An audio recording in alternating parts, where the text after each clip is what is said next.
We are back on Morning Line. With us is State Representative Bob Freeman. He's on to talk about a piece of legislation he's proposed this session here in Tennessee, which would legalize recreational marijuana. We've got some phone calls. There's other bills as well. And you have to concede, Representative, that you proposed this and it'll be talked about and debate is healthy.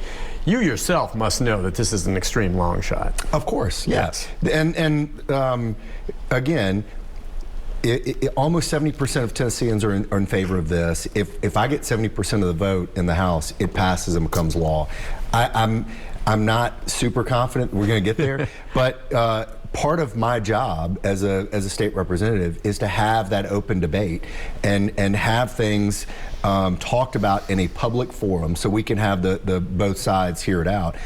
And what I want is through the process of this debate, for the constituents that are in favor of this or those that aren't, to make sure that their views are being heard, that their wishes are being heard at the state capitol. This doesn't need to be decided by, 15 people or 10 people in a committee. Mm-hmm. This is one of those things that has, a broad reach. We have criminalized over the years cannabis to the point that at certain points in Tennessee's history, we were in the top 10 in criminalization of marijuana. We have a generation of younger Americans, predominantly minority, who are in jail for marijuana sales. It's time for us to move past mm-hmm. and begin the process of legalization, tax this, and let people make decisions for themselves. See, we got a few phone calls. See what some of the folks think that are watching right now. We'll go to Drew. Drew, good morning. Hi, Drew. Hi, Nick. How are you today? Good. What's on your mind? I just have a couple comments. I hear people today say how this is the Bible Belt. Well, I have a comment to that. The lawmakers up there could let gambling in and still face their churches every Sunday. How come they can't legalize marijuana? Yeah, different things, but yeah, certainly now we've got sports gambling, which has gone crazy in the state. We've had the lottery. I guess his point, and I see where he's going sure. at. There are certain things lawmakers have, you would say, agreed upon that could be vices. Correct. We all know that gambling can become an addiction. The lottery, I know the money goes to schools, part of it, but lottery is still a form of gambling, in my opinion. And so is sports betting, which is now legalized. Do you see, how is it that kind of stuff was able to pass, which, a lot of churches and conservatives were maybe against it? That's passed, but marijuana can't. Listen, if I knew the answer, we'd be having a conversation about how we passed legalized marijuana in the state. There is a long history of the criminalization of marijuana. Law enforcement, whose job is to enforce laws, is very much against this, or some law enforcement is.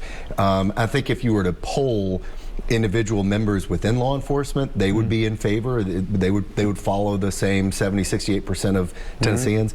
But I think that's a big one right now. There wasn't a big law enforcement push for the legalization of gambling. Mm-hmm. And I think that law enforcement is probably going to be, this is something that they're not going to be deeply in favor of. Yeah, probably not. Even though I know some that are. Sure. The Davidson County Sheriff himself, I think, is in favor of that. Let's go to Marcia. Marcia, good morning. Hi, Marcia. Hello. Hello. What's on your mind? Oh, thanks for having me, and letting me have this opportunity. I have metastatic breast cancer that has metastasized into my bones. I'm sorry. And my oncologist have me taking Ibrance and Letrozole, which are pills, cancer pills, and also I have a monthly IV treatment called Zometa. And I do know the Ibrance by itself is like $1,800. And like myself, we have to obtain marijuana illegally. And it really helps me with pain, anxiety. It helps me with eating, sleeping. And why do we have to do this illegally? And so many other and I'm 67 years old. and we shouldn't have to do this illegally. Marsha, thank you for sharing. That's right there at the heart of it for me. Yeah. I don't know about recreational, but medical. Anyone who's in the legislature that sits there and says Marsha should still have to buy this Yes. illegally with what she's going through should not be a lawmaker, and they should be ashamed. Right. I'm so sick of that crap. Yeah. That is the example here, and I know other cases where I've personally helped individuals going through chemotherapy where the only thing that took away their nausea Right. was medical marijuana. That's right. And yet there's people, oh, it's a gateway. Oh, I don't think we can legalize. I'm so sick of that. I mean, you could hear the pain in her voice. course. And Listen to Marsha, this poor woman. I'm sorry you're going through this, but you know, this is one of the reasons. The number of I've got so many of my friends. I'm at the age now where, you know, our parents are getting older, and you know, a lot of them have cancer or have gotten cancer, and knowing that there is something out there that can alleviate this Right. pain, that will keep them cognizant, is it's crazy. It's crazy that we haven't done it, Because medical especially, you can really regulate it, okay, even more so. We're not talking about recreation, which I know is your bill, but I know you would support a medical Sure. marijuana bill. Medical, I mean, you can keep it out of that way from kids as you would with your recreational anyway, but I mean, it's prescription, it's very well regulated, but it can get to these folks, so Marsha and her family doesn't have to go on the street and buy illegally marijuana to try to ease her pain. And who knows, like you said earlier, what it's cut with maybe, if they don't know if they're getting a pure thing. I mean, come on. That's exactly right. I just don't understand for someone like her why she can't get access to something like this legally. And you know, talking about the cost of her pills, $1,800.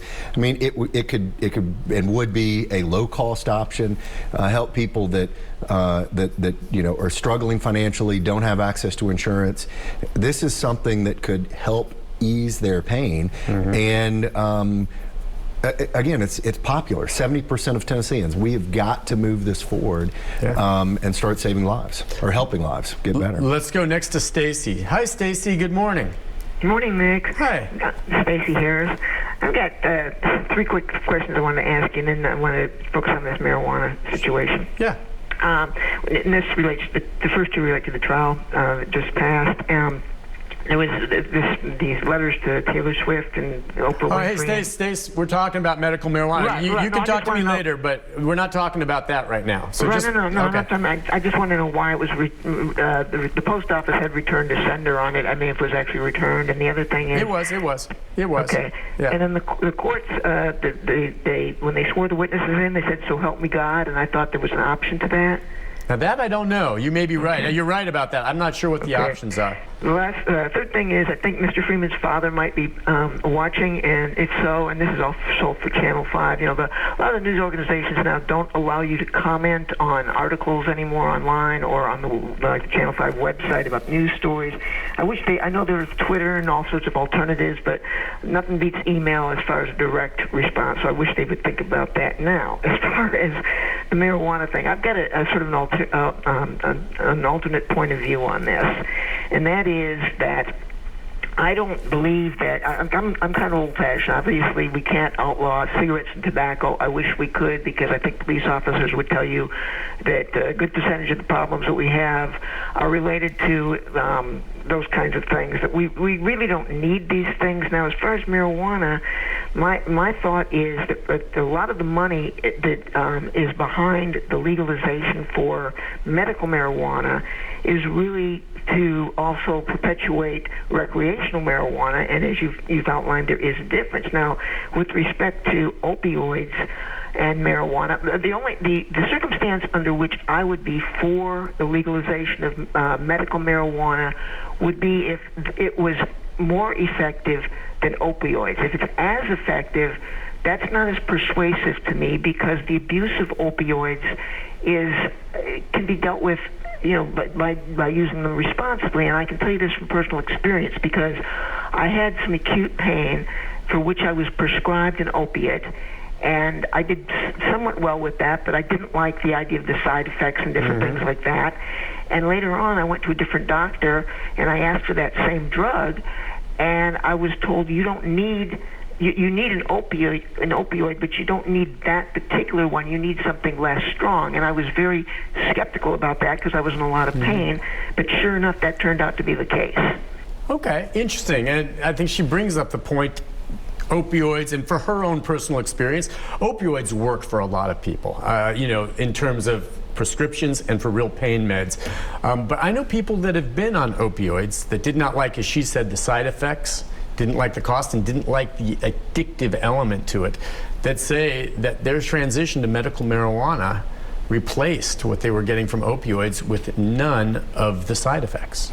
I mean, that's what the studies show, is that without question, the opioids are for extreme pain management, end-of-life treatment, extreme cancer pain. A lot of those issues the opioids are meant for, but they're being prescribed for low pain. They're being prescribed for a toothache. They're being prescribed for minor surgery. Anybody that doesn't see the damaging effects of opioids is either not paying attention or they're kidding themselves.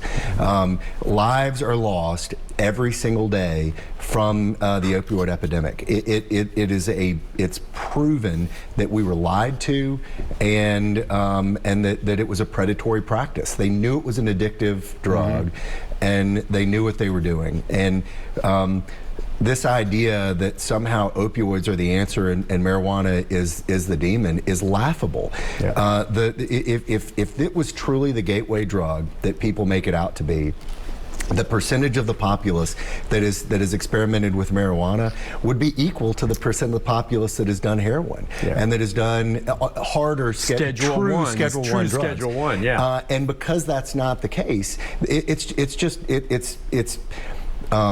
people have been lied to for so long that they believe it. Well, you remember the movie Reefer Madness from years ago, and now it's comical to watch, but some people, that's what your first experience was, depending on your age. A lot of young people don't know what I'm talking about. Listen, we got to take a quick break on that note, though. And we'll come back. Ann and Ed and others will take your calls. More of our conversations with State Representative Bob Freeman right after this. Stay with us.